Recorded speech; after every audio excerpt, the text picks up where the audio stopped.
Good morning, good afternoon, and good evening, everyone. My name is Nate. I also go by Hockey Boy and Nate, and today we are going to be discussing the threat for severe weather coming into Monday, heading into Tuesday, as well as a further out forecast as to what people can expect later on into parts of next week.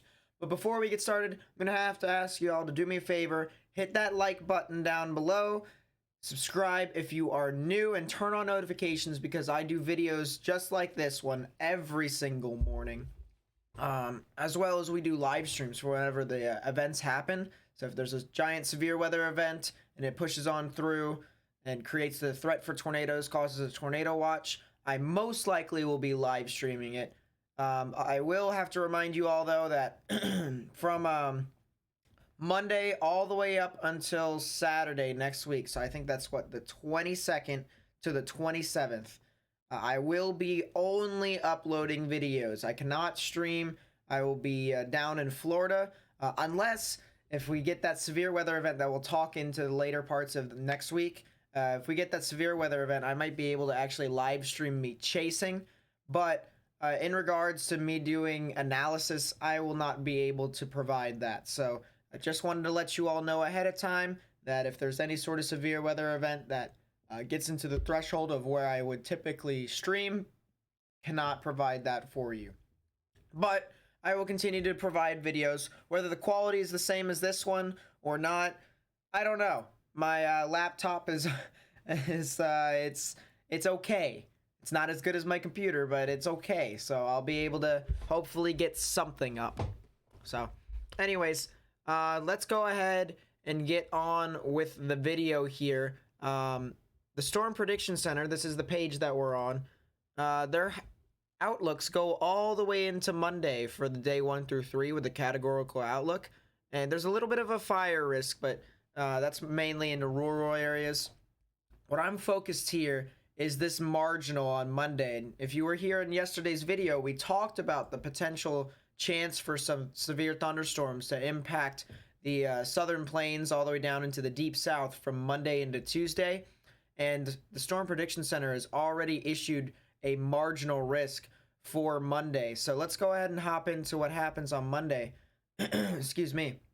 The marginal risk extends into southern parts or southeastern parts of Oklahoma down into northern parts of Texas. So this would include the Dallas-Fort Worth areas as well as Plano and Garland. So if you live in those areas, you guys have a chance for some severe storms on Monday, and that you probably should monitor the National Weather Service as the severe weather event gets closer and closer. There isn't anything in day 4 through 8, so that's just the update from the Storm Prediction Center. That's practically all we have right now.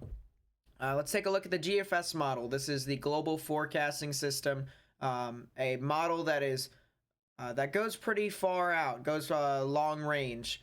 And we'll take a look at the general overview. In yesterday's video, we talked about how the eastern half of the United States will see a bit of a warm-up, and it'll stay like that all the way up until Monday and Tuesday when that low pressure moves on.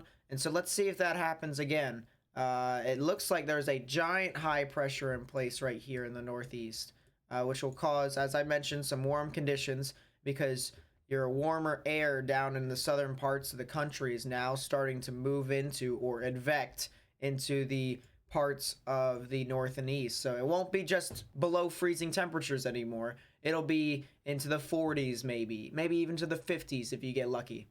But it won't be below freezing, and that is the good news.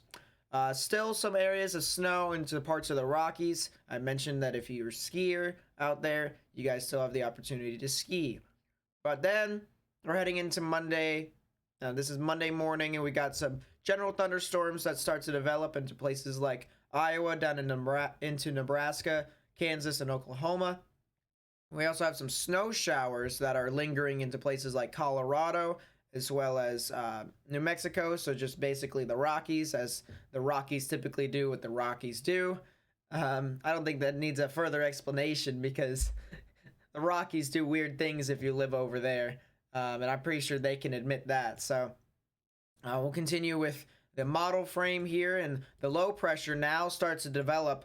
And here this is where the thunderstorms start to develop that low pressure. If you're new to weather and you have no idea what I'm talking about, high pressures love warm and dry air, or not specifically warm, but dry air. It makes everything dry as possible around it, and it doesn't really like thunderstorms. Whereas low pressures love moisture. They love warm and dry, well, not warm, dry, geez, warm and moist air. And so when that warm and moist air comes together, most of the time you typically get thunderstorms or snow in some cases if it gets really cold, but you tend to get thunderstorms. So you can see right here in the southern edge, as you start to form a line, a cold pressure system, or a cold front. Geez, I'm messing up this morning. This is great. Amazing start, Nate. Amazing. We would edit that out, but no, we got to keep something in it. Make it human. This cold front starts to pass through, and this is where you can get to your severe storms into southern Oklahoma, down into northern Texas. It might even extend further down into central parts of Texas if that cold front starts to kick up a notch. So that's something to watch out for as that continues to move on through. But I did mention that Tuesday there is the threat for severe weather in the deep south. And yep, here's your low pressure system that moves on through. And this is Tuesday afternoon into the evening. And you can see this giant line of storms that actually could extend some severe weather into places like Missouri, Arkansas, Tennessee, Kentucky, maybe even into the Midwest in some areas, but definitely the deep south for right now. Although I did see in some of the models that places like Arkansas, Tennessee, Missouri, and Kentucky could get into the action as well. So I would not be surprised if you guys could get some severe weather from this storm. You can also still see that there is some areas of snow being left behind. There's cold air that's still tapping into the moisture, and so you now get some snowstorms or a potential snowstorm for the very northernmost part of Minnesota. So and actually, as time goes along, you can see that the snow starts to elongate into the border of Minnesota and the Dakotas, all the way up into northeastern parts of Nebraska. So they could potentially get some things of freezing precipitation. But then, as it continues to move along here, Wednesday, you can see some scattered storms across places like the Mid-Atlantic into the north and east. You also see some more thunderstorms that are here along the deep south. So watch out for the potential of some flooding in those areas. Seems how you're going to have non-stop rain in and around those areas. And then another front starts to push on through. And this is what I was talking about, where I could potentially stream, because here's your giant band of storms. And I'll be down in Florida. So actually, I'll be in Daytona specifically. So if you see me, say hi. But I'll be down in Daytona, and very easily could, watch these storms move on through, or even chase them if they could be tornadic. So that is something to keep in mind as well, that I could get some weather, and it won't be just in south central PA. But then the low pressure moves off, and another low pressure kind of just lingers in the middle part of the U.S., so it's kind of just, sitting there. More thunderstorms that can just push off. And now we're starting to get into the later parts of the model run where it'll start to get pretty iffy. I've heard some other YouTube channels talk about this potential Arctic blast that'll come through. And you can easily see that Arctic blast here represented in these blue lines and how they get up close. You see how these blue lines move on through. That's like the freezing line or the freezing layer. There's a technical term for that, but I won't bother into getting into all of that. But this is so far out in the model that I can't say this is really an Arctic blast, especially since most of the models typically underdo the temperatures. They make it colder than it actually is. I can't justify what they're saying, so just know it'll probably not be as warm as people would prefer it to be, but it won't be an Arctic blast to the point where the places like the deep south will see like sub-zero, well, like sub-freezing temperatures. That's just kind of outrageous in my opinion. But the potential is still there for a low pressure system to kind of move on through. All right, let's get more in depth into what we can expect on Monday. Monday, we will, let me just move on through. This is the North American model, by the way. So this model goes out to 84 hours, which is not bad. Definitely the model you're going to want to use for close range situations, with such as Monday. And you can see our low pressure system is already starting to move on through into northern parts of Texas. You can also see there's a band of thunderstorms that start to form into places like Oklahoma and northern Texas.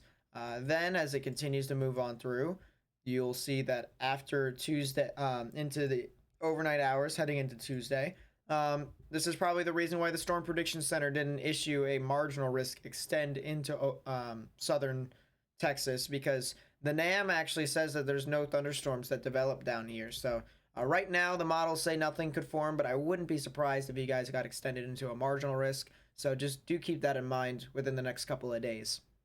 Then heading into Tuesday, this is where some lingering thunderstorms can move on through into places like Arkansas, Tennessee, Missouri, Kentucky. It'll be like southeastern Missouri though, so places in like northwestern or southwestern Missouri, your chance for thunderstorms will be on Monday. So places like Joplin, Fort Smith, stuff like that, Tulsa, you guys will be on Monday evening. And then Tuesday evening, well, I should say morning into afternoon, that's when you guys can see some thunderstorms develop, maybe even some lingering thunderstorms that could produce some gusty winds, some spotty hail, maybe even the threat for tornadoes. And that's the same thing with the Oklahoma and Texas event. This could provide some gusty winds, some spotty hail, and maybe even the chance for tornadoes. But the wind shear, I'll quickly go over to that. We're looking at 500 millibar winds, which is about 6 kilometers up in the sky for reference. So give or take. It fluctuates, but we'll just say around 6 kilometers. So you can see the wind shear is definitely not as strong as what we've been having over the past week. You know, our tornado outbreak that happened near Lubbock and Amarillo, that had around 90 knots of shear, or around 100 miles per hour of shear.